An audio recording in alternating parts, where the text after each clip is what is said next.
Bienvenidos nuevamente a Diálogo Integral. Más y mejor comunicación, más y mejor democracia.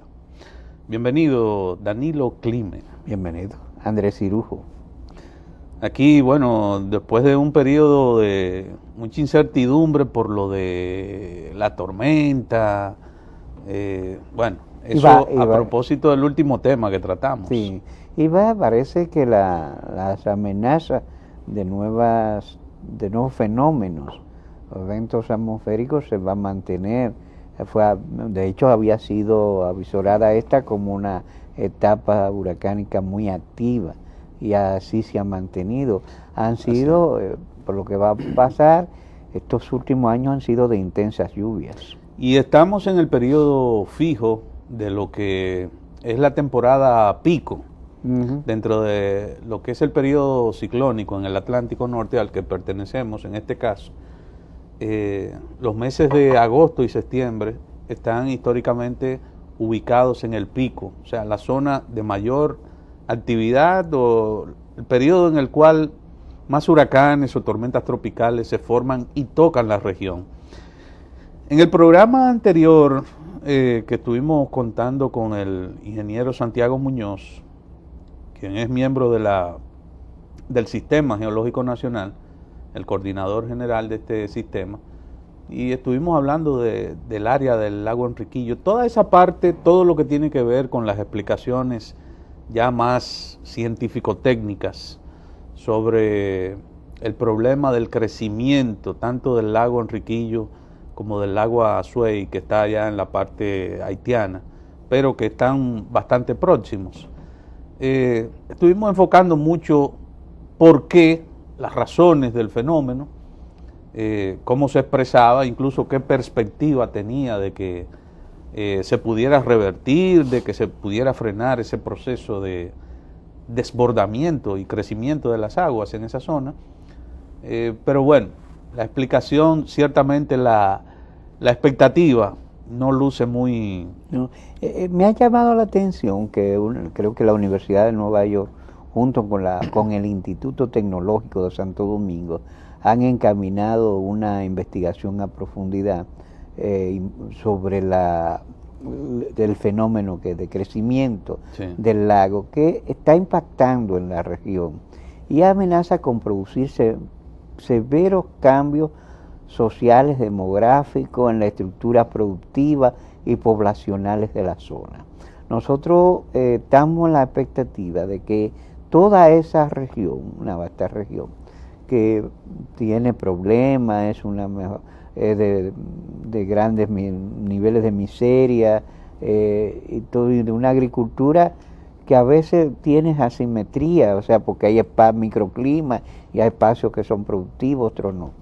Pero aún así estamos ante la expectativa de que tenga que reconfigurar todas las poblaciones, incluso la posibilidad de que poblaciones enteras se movilicen. Tengan que ser desplazadas. Sí, y eso plantea una cuestión... sí, terrible. Sí, sí. Porque hay elementos que no son, elementos de diverso tipo, pero incluyendo el elemento mismo de tipo cultural y de la raigambre, el enraizamiento de la gente en una comunidad.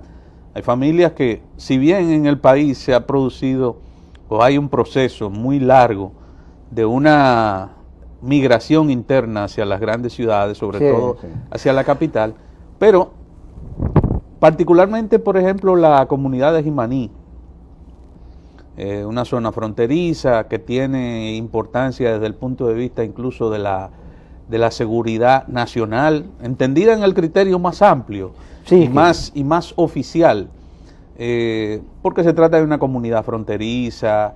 Todos sabemos y conocemos en gran medida que el problema fronterizo no es pura y simplemente geográfico, sino también de migraciones controladas o descontroladas. Y acuérdate que ahí hay que adjudicarle a la lógica de la dictadura trujillista una visión adecuada de que hay estructuras que son provincias o municipios en función de que darle esa categoría le permitía acceder a una serie de condiciones que políticamente eran importantes en la visión de evitar una migración que se llevara esos grupos famélicos haitianos que se fueran asentando en terrenos que o que estaban despoblados o que no recibían la presencia activa del Estado porque eran villorrios sin importancia. O sea, hay muchas de esas, a veces hay algunas que no tienen ni siquiera para categorizarse como provincia, pero que deben ser provincias. El caso, por ejemplo, de Pedernales, mismo,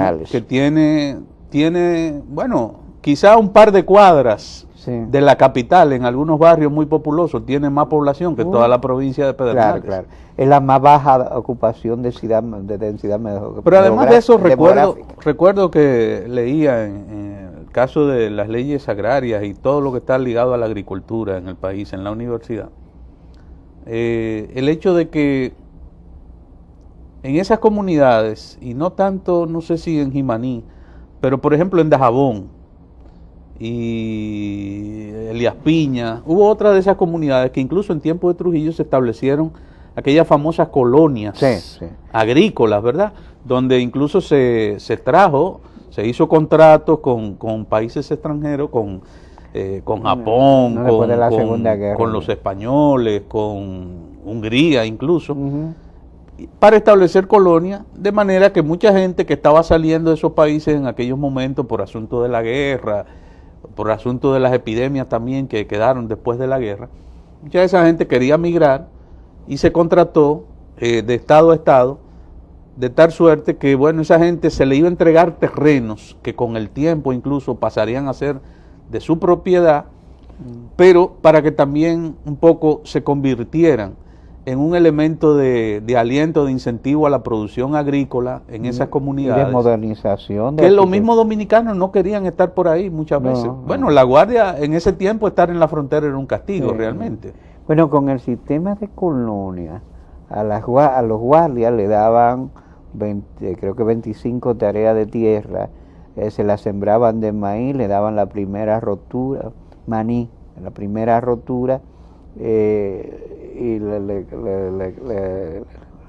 le construían vivienda, tenían era todo un sistema. Y le compraban el producto. Sí, efectivamente. Eso realmente, esa lógica de la dictadura que evidenciaba una visión de Estado muy funcional, la democracia no fue capaz de asimilarla y la experiencia de esas colonias desapareció sin que exista una evaluación de sus grandes provechos, de sus fragilidades, de su fortaleza y de sus elementos positivos. Realmente no sé, quizás yo creo que esta situación en la zona del lago Enriquillo especialmente podía representar un factor de oportunidad en el sentido de que el Estado pueda plantearse cómo trabajar esa zona, cómo agrupar las poblaciones, e incluso porque está planteado que una frontera virtual excesivamente porosa o muy abierta, hay espacios que los mojones que marcan la frontera legal, algunos están bajo agua, otros van a desaparecer, y entonces los grupos famélicos haitianos han empezado a movilizarse. Eso es un problema también ahí. Pero además el hecho mismo de que resulta traumático, aquí no creo que funcione de ninguna manera la memoria histórica en el caso de las famosas devastaciones que obligaron a trasladar comunidades enteras, aunque aquello era por motivos muy, si se quiere, muy etéreos. La incompetencia de España. Tiempo de la colonia, ¿verdad? Pero ahora estamos hablando de factores muy concretos, es decir, el crecimiento de las aguas del lago o de dos lagos que están obligando a la gente.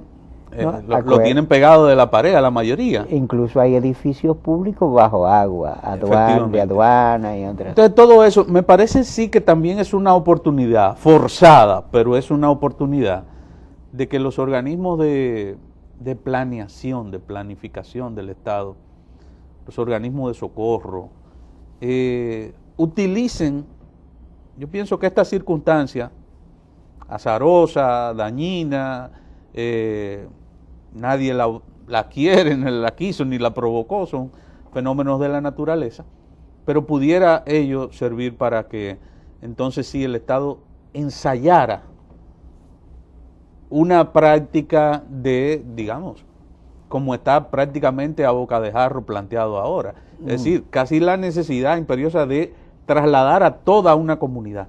¿Cómo se va a hacer eso? Y tú sabes que eso puede atraer más presiones de mucho tipo, en especial por un elemento que se ha establecido de manera cultural, especialmente se afirmó mucho después de la dictadura de Trujillo y lo hizo Balaguer, esa cultura del asistencialismo, de que la gente se disfrace de desvalido y quiera que le entregue, y otros que no son nada marginales entiendan que también hay que darle o deben dársele todas las cosas, o sea, hacerle las casas, entregárselas, amueblárselas y todas esas cosas. Creo que efectivamente por eso el gobierno debe tomar la iniciativa, los organismos del gobierno que tienen que ver con esto, porque así se evita que precisamente se vaya orquestando esa claque que normalmente siempre se pega donde hay desastres para tratar de pescar en ríos revueltos.